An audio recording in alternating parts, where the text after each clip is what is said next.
모세의 어머니에 관한 이야기입니다. 이 요게벳이라고 하는 이 모세의 어머니에 관한 성경의 얘기는 그저 몇 구절 되지를 않습니다. 오늘 출애굽기 2장 2절에 보면 아이가 하도 잘생겨서 남이 모르게 석 달 동안이라 길렀다. 이렇게 이제 표현을 합니다. 세 번역에 보면 참 중요한 아이가 하도 잘생겨서 남이 모르게 석 달 동안이라 길렀다. 그렇게 이제 이야기를 하는데, 자, 오늘 이 말씀 속에서 어머니의 위대함이 얼마나 위대할까 하는 얘기를 좀 하려고 합니다. 자, 어머니는 얼마나 위대할까? 여러분, 어머니의 위대함을 성경은 뭐라고 얘기하는지 얼마나 잘 아실지 저도 잘 몰랐기 때문입니다. 어머니의 위대함, 많은 얘기 가운데에도 네 가지를 우리 서론으로 생각해 보겠습니다. 하나가 뭐냐면 어머니로 묘사된 하나님입니다. 이사야 66장 7절이라든지 쭉 보면 이사야 49장 15절이라든지 또 46장 3절 4절 이렇게 보게 되면 하나님을 어머니로 묘사된 하나님이 성경에 여러 구절이 나오고 있습니다. 그러니까 이 어머니는 어떤 분일까? 두 번째로 생각해 볼 수 있는 것은 어머님은 하나님의 대리자다 하는 것이죠. 하나님의 대리자다라고 하는 것은 그만큼 어머님의 영향력이 크다 하는 것입니다. 자녀의 운명은 어머님이 결정지을 수도 있다 하는 것이죠. 그래서 유대인들은 아버지가 이방인이고 다른 나라 사람이고 어머니가 유대인이면 그냥 그 자녀는 유대인으로 치는 것입니다. 어머니의 엄청난 중요한 하나님의 대리자다 하는 것을 말씀해 주고 있는 것이죠. 자, 지상에서 하나님을 가장 많이 닮은 분이 누구일까? 당연히 어머님입니다. 하나님의 어떤 모습을 닮았을까요? 자기 아들 예수 그리스도가 내어주는 희생적인 사랑이 아버지보다는 어머니는 아이를 임신하고 아이와 함께 호흡하고 나누고 그러다가 아이를 해산할 때는 죽음을 각오하는 것이죠. 그러니까 희생적인 사랑이 십자가의 죽음같이 자신을 죽이면서까지요 자녀를 살려내는 이러한 부분들이 결국은 어머님은 하나님의 대리자예요. 또 지상에서 하나님을 가장 많이 닮은 분이 어머님이시다 하는 것입니다. 저희 어머니를 하나님 나라에 보내고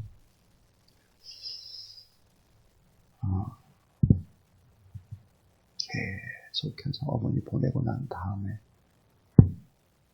저도 계속 눈물이 흐르고 여동생도 그렇고 형님도 그렇고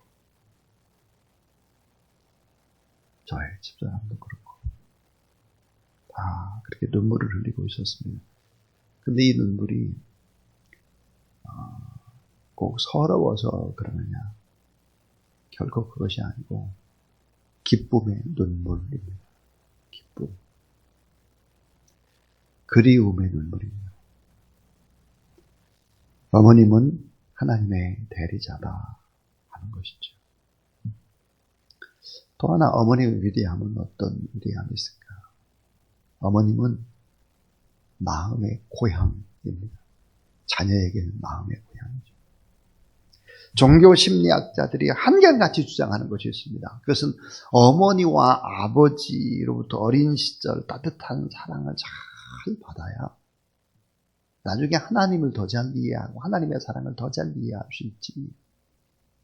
어머니, 아버지의 사랑을 많이 받지 못한 사람은 특별히 어렸을 때 하나님의 그 사랑과 하나님의 위대함과 이런 부분들이 가슴으로 와 닿기가 어렵다는 거예요.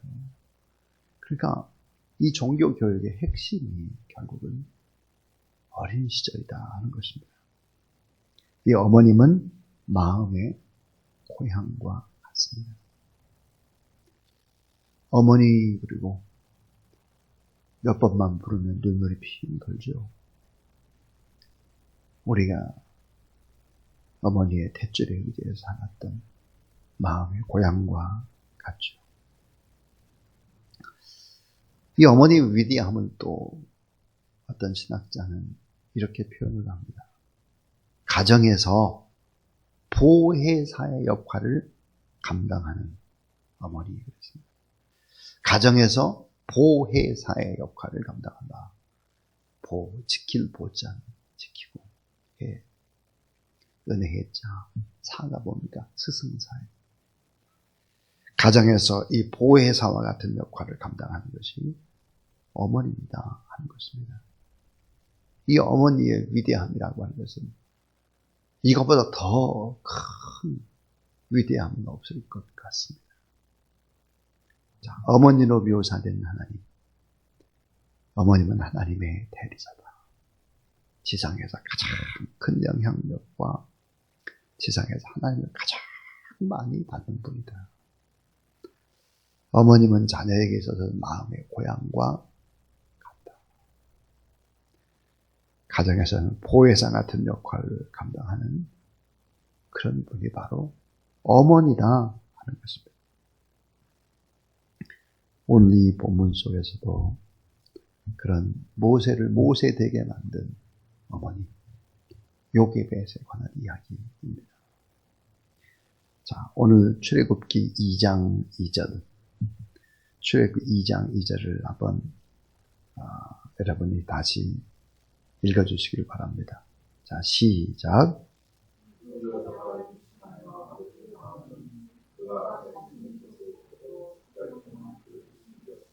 예. 옛날 성경에는 이렇게 되어 있어요. 그 여자가 잉태하여 임신하여죠. 아들을 낳아 그 준수함을 보고 그를 석 달을 숨겼더니 그랬습니다. 자, 준수함을 보았다. 그 준수함. 잘생겼다는 표현보다는 준수함이 훨씬 더 좋은 표현 같습니다. 새 번역에는 또 이렇게 되어 있어요. 아이가 하도 잘생겨서 남이 모르게 석 달 동안이나 길렀다. 그렇습니다.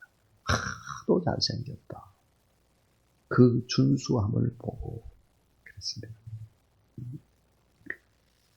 어머님은 어떤 어머니가 정말 위대한가 하는 거죠. 어떤 어머니? 자녀의 준수함을 볼 수 있는 어머니. 자, 이 출애굽기 2장의 배경이 무엇입니까? 철권 통치하는 바로가 히브리 사람들 가운데 남자아이가 되면 무조건 다 죽일 때입니다.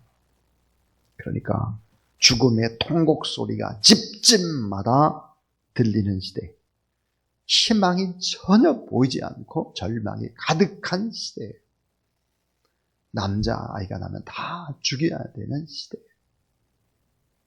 이런 시대인데 석 달을 숨겼다 그랬습니다. 자, 이 석 달을 숨겼다라고 하는 것은 인간이 할 수 있는 모든 한계를 가리키는 것이죠.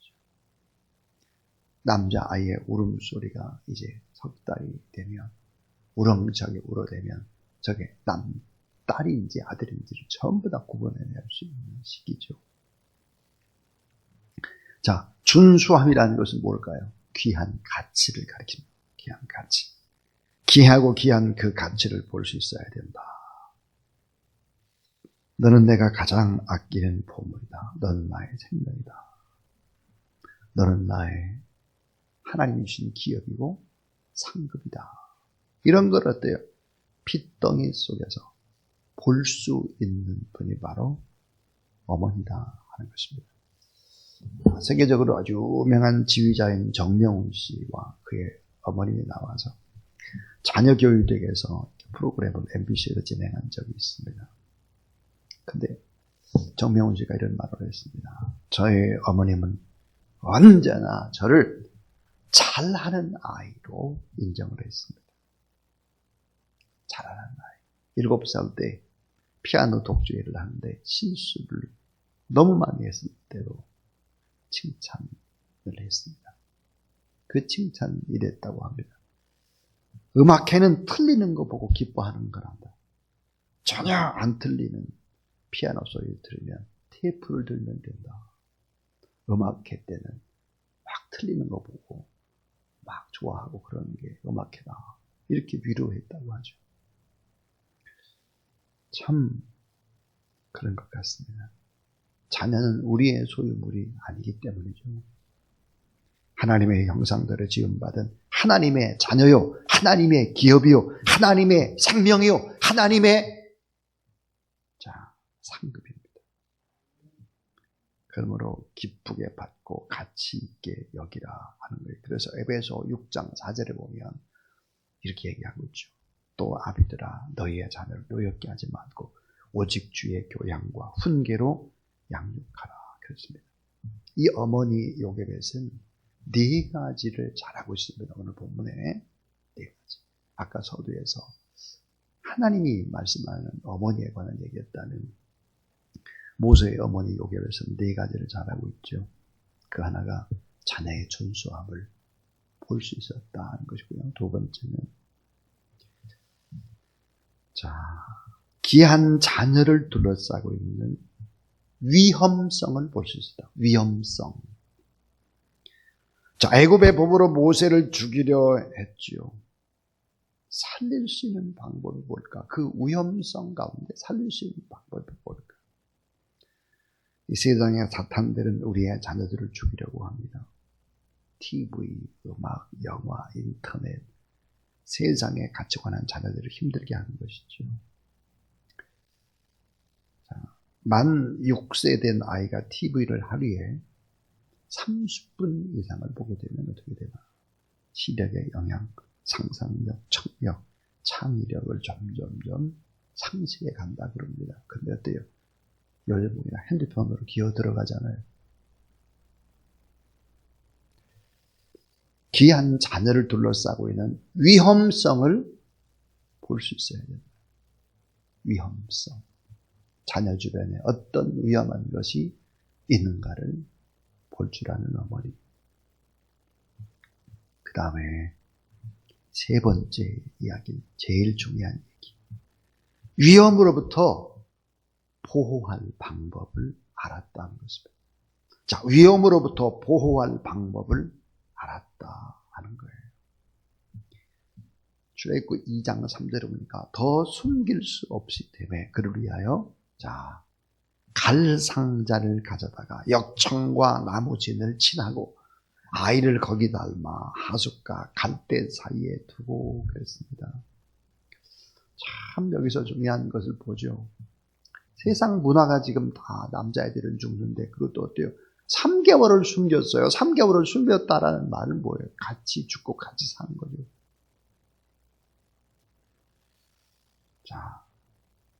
그리고 이제 더 이상 숨길 수 없을 때, 그냥 자포자기 하지를 않았다. 될 대로 되겠지라고 하지도 않았다. 뭡니까? 믿음으로 최선을 다한 겁니다. 어떤 믿음일까 하는 거죠. 갈상자를 가져다가 역청과 나무진을 칠하고 아이를 거기 담아 하숫과 갈대 사이에 두고 그랬습니다. 이 오늘날 갈대 상자와 역청과 진은 무엇을 의미할까? 모세를 살려냈던 이 갈대 상자를 주경신학자는 교회다 그럽니다. 교회. 물이 스며들지 않게 막기 위해서 칠했던 역청과 진은 예수 그리스도의 보혈이다 그럽니다. 예수 그리스도의 보혈을 의미한다 그랬습니다.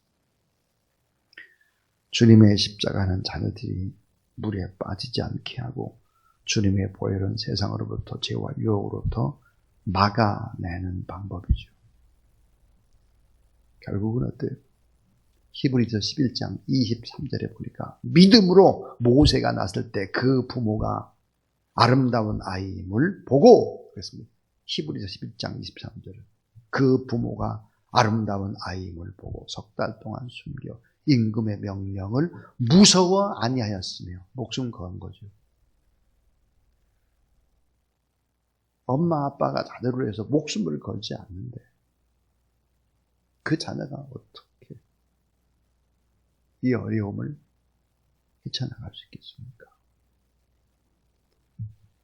그러니까 내가 도저히 내 힘으로는 이제 이 자녀를 양육할 수 없구나. 그러니까 어때요? 갈대 상자를 만들었다 그래서 교회로 보내는 것이죠.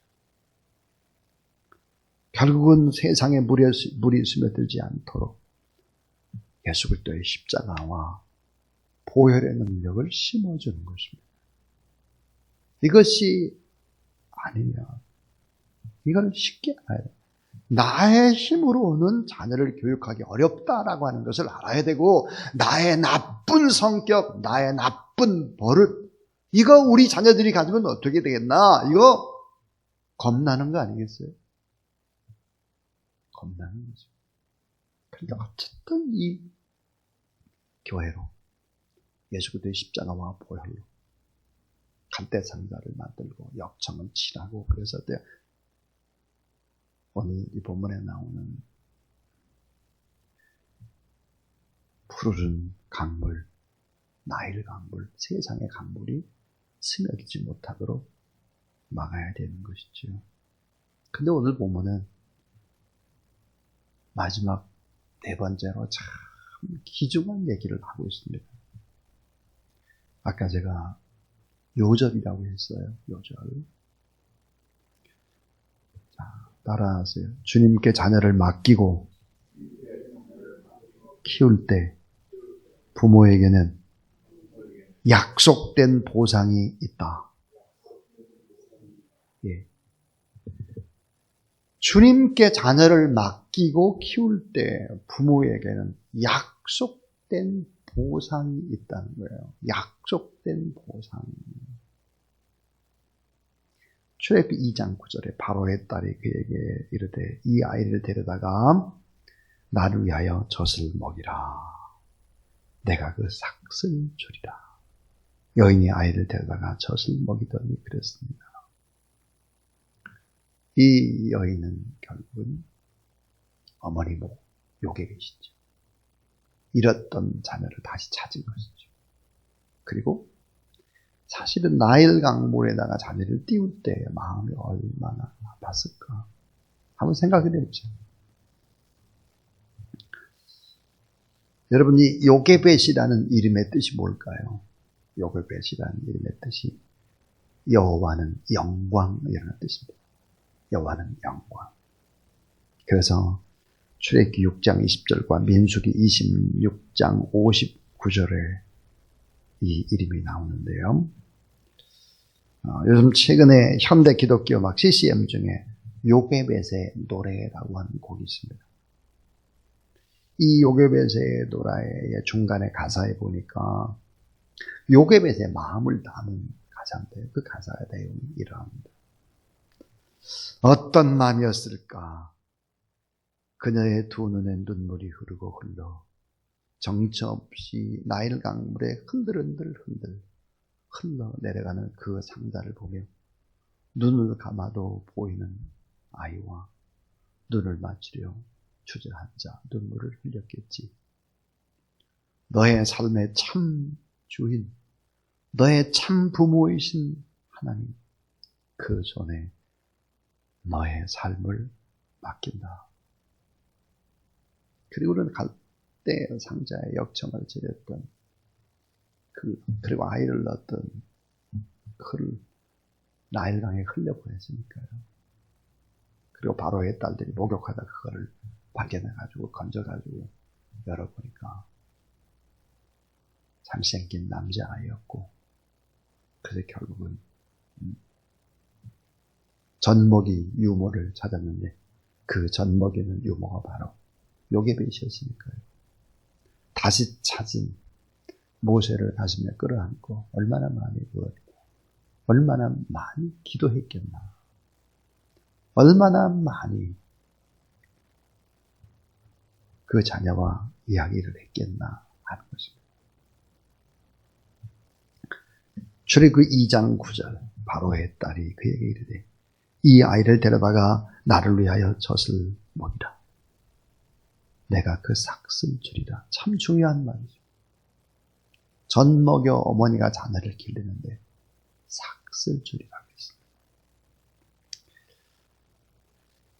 돈을 받고 자기 자녀를 키웠다 하는 것이지요. 자, 하나님 앞에 눈물을 흘리고 기도를 하고 정성을 다해서 키웠을 때 그 자체도 기쁨이지만 거기에 뭐가 있을까요? 플러스 알파가 있습니다. 참 중요한 일 같아요. 주님의 일을 하게 되면 때로는 억울하고 막 그렇게 같았지만 사실 플러스 알파가 있는 거예요. 플러스 알파. 하나님 앞에 헌금을 하고 뭐 베풀고 나누고 우리도 돈이 없는데 제가 두 분 전도사님한테 그런 얘기를 했습니다. 이제 이번 주 목요일이면 목사 안수를 받게 되는데 하나님 앞에 감사도 하지만 작은 교회를 좀 도왔으면 좋겠다. 그래서 어제 사실은 작은 교회를 두 교회를 도왔습니다. 저도 하고 우리 목회자들이 이 주변에 제일 어려운 교회 두 교회. 근데 이게 보니까 플러스 알파가 있는 거죠. 플러스 알파. 그러나 꼭 플러스 알파를 보고 이런 일을 하는 것은 아닙니다. 따라하세요. 내가 그 삭슬 주리라. 예. 주의 교양과 훈계로 자녀를 양육할 때 하나님께서는 부모에게 상급을 주시겠다 그랬어요. 삭슬 주시겠다 그랬습니다. 이걸 알아야죠. 그래서 결국은 주님의 마음으로 자녀를 잘 양육하고 그 자녀를 이해하고 그 자녀를 우리에게 맡기신 하나님을 바라보고 우리는 청지기로서 잘 훈계하고 가르치고 또 본을 보이고 이렇게 할 때 하나님께서 다 복으로 채워주신다 했습니다. 그러므로 자녀가 속을 썩히고 어려움이 있고 그런다고 할지라도 낙심치 말고 계속해서 이건 내 자녀가 아니고 하나님이 내게 맡긴 또 하나님의 자녀다. 그런 확신을 가지고 또 하나님 앞에 잘 믿음으로 살아가는 그런 이 땅의 어머니 아버지. 그렇게 되면 어떻게 될까요? 어머니 아버지를 공경하게 되어 있습니다. 어머니 아버지 공경할 수밖에 없죠. 이것이 바로 성경의 원리입니다. 이 원리를 따라서 믿음으로 살아가는 저와 여러분, 우리의 삶이 될 수 있기를 주님의 이름으로 축원합니다.